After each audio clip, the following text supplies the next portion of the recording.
And we're back to learning Photoshop in year day 138.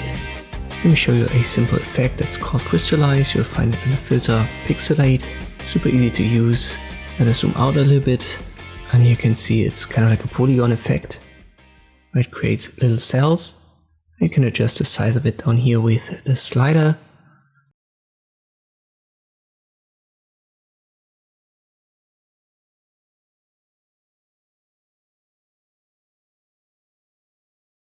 Just confirm and it's applied, and you can double click on it and then readjust the size if it was too big, and that's already all there is.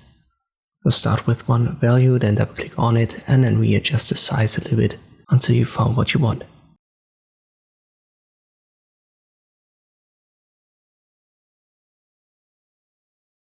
Once again, it's under filter Pixelate, it's called Crystallize. Hope this video was helpful, thank you for watching and I'll see you next time.